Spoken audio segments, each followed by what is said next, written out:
A lot of Zionists have been yelling in my comment about how every single Muslim hates me and how every single Muslim wants me dead, and why can't I see that? Why am I supporting them? And I gotta say, I have never felt this loved by a group of complete strangers before. Ever. And it makes me so upset to think that there was a point in my life where I believed that. I believed that Muslims hated Jewish people, period, point blank. It's not fucking true. Meanwhile, most Jews that have commented on my posts have been violent or aggressive or straight up anti-Semitic. Or calling me anti-Semitic because I think that maybe we shouldn't do genocide. The love I receive from Muslim people on this app is legitimately unparalleled to anything I have ever felt. I didn't even feel this loved and wanted in a community in Israel. So all this is telling me is that there's not really a community over there. They don't love each other because they sure as hell didn't love me. But Muslims do.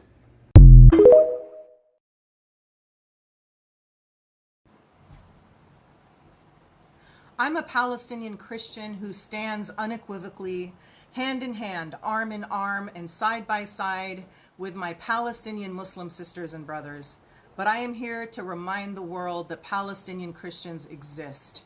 Of the 14 million Palestinians in existence, the majority of whom are in refugee camps, in diaspora, and pretty much scattered and have been scattered all over the world for 75 years, there are approximately 3.5 million Palestinian Christians, and we exist. And we are also being slaughtered in Gaza. There is a minority of Palestinian Christians in Gaza that are being murdered by Israel. So I have one question for the Christians all over the world who stand with Israel. How dare you? Free Palestine. I'm not sure what you're trying to prove here, but I am Jewish. This is for my bat mitzvah. Danielle's trip to paradise. March 30th, 1996. I'm old. Not old, blessed. I am Jewish and I am pro-Palestinian. I stand Palestinian brothers and sisters to the day I die. Just because I don't stand with Israel and the Zionists doesn't mean that I'm not Jewish. Eat free Palestine. Love you guys.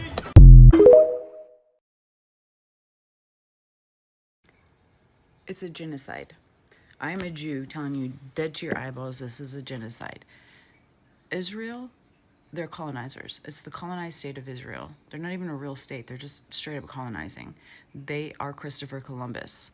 And the Palestinians are quite literally the natives to that land. They are the Native Americans. So do you think what Christopher Columbus did to the Native Americans was okay? If so, then yes, I understand how you can stand with Israel. If not, then you need to start reevaluating what you know, because I think everything you know has been a narcissistic lie. That's what a lot of us have woken up and realized. Welcome to the awakening. As a Christian, when I heard that Israel bombed the church in Gaza, I wasn't surprised. The church was 1,000 years old and it was sheltering 400 plus Christians and numerous Muslim people, as churches do, because like hospitals, they're meant to be safe places. When Israeli forces bombed the church, killing many Christians and Muslims alike, I wasn't surprised at all, because as a Christian and as an Arab, I've known my entire life that the Palestine-Israel conflict doesn't have anything to do with religion. Israel uses religion as a facade to cover for their long chain of atrocities. Calling themselves Jews is merely a tool that they use so they can label any criticism of the state of Israel anti-Semitism. As a result, everyone is cautious of criticizing Israel. Oh my God, I don't want to offend the Jews. They played this game of converging the ideas of Israel and Judaism. And the first group of people who's being negatively affected by that is the poor Jews. Because all these atrocities are now being committed under their name. Dude, I feel bad for the Jews. And I did not invent that. The proof is the Jewish, not in our name movement we're seeing now flourish in America. I mean, we all know who else uses religion as a facade to cover for their atrocities, when in reality they are not even remotely related to religion. I know that this group that I'm referring to merely uses religion as a of Assad, just like the Israelis, because I'm a Christian living in an Arab Muslim country, and I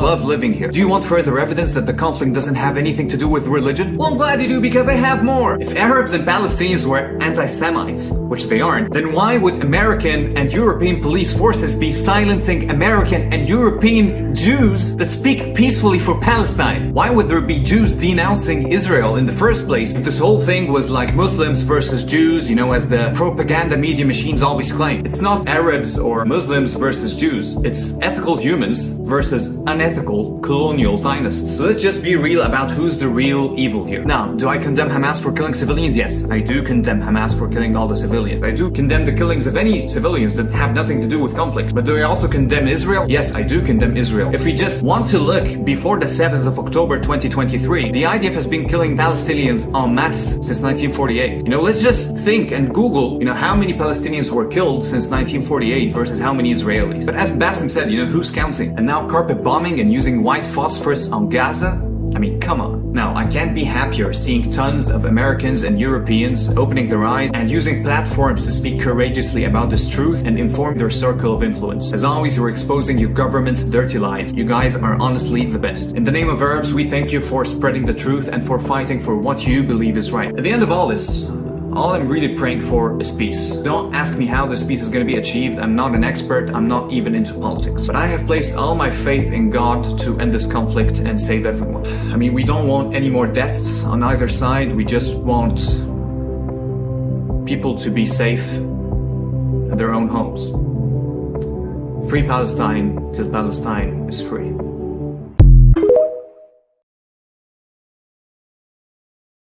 I'm an American Jew. Let me tell you why I unconditionally support Palestine. Growing up, I remember hearing about how Jewish people were excluded from public life. In 1935, the Nuremberg laws were put into effect.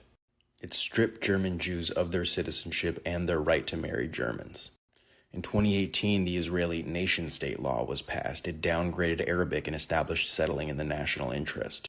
There was a ban on intermarriage, and groups like Lahava, which are responsible for pogroms on the ground, terrorize anybody who tries to marry, and often just anybody who's Palestinian. My grandparents told me stories about how in 1939 all Jews were forced to wear a Star of David. It made them an easier target, easier to identify. Palestinians are forced to have specific ID cards which indicate their level of access. Palestinian vehicles have to have different colored license plates which indicate which roads they are or not allowed to drive on. Following the invasion of Poland, Jews were forced into ghettos, barbed wire, fences, cut off from the rest of society. They faced shortages of food, water, and medicine, and they lived in constant fear. Gaza has been under blockade from food, water, and medicine. In 1939, the Germans bombed the Warsaw Ghetto.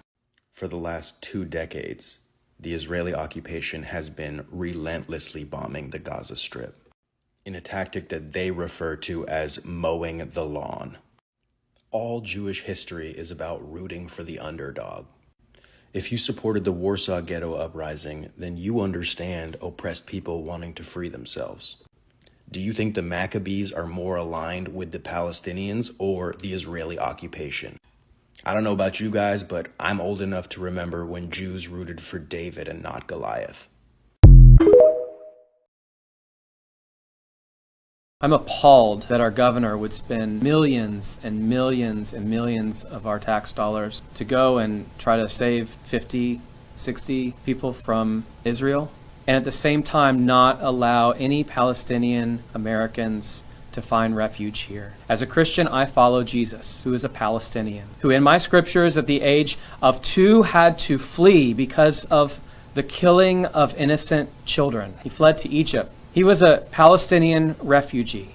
From my Christian colleagues and anyone who professes to follow Jesus, please do not talk to me about making room for Jesus in your heart if you cannot make room at this time, in this space, for the Palestinian who needs our help and our safety. It is incumbent upon us all to be present with those who are marginalized and oppressed, and in this moment, in this time, we need to be present with our siblings who are experiencing this oppression to make sure that the ones that are here and our neighbors are safe, and the ones who need safety, that we advocate for them and make space.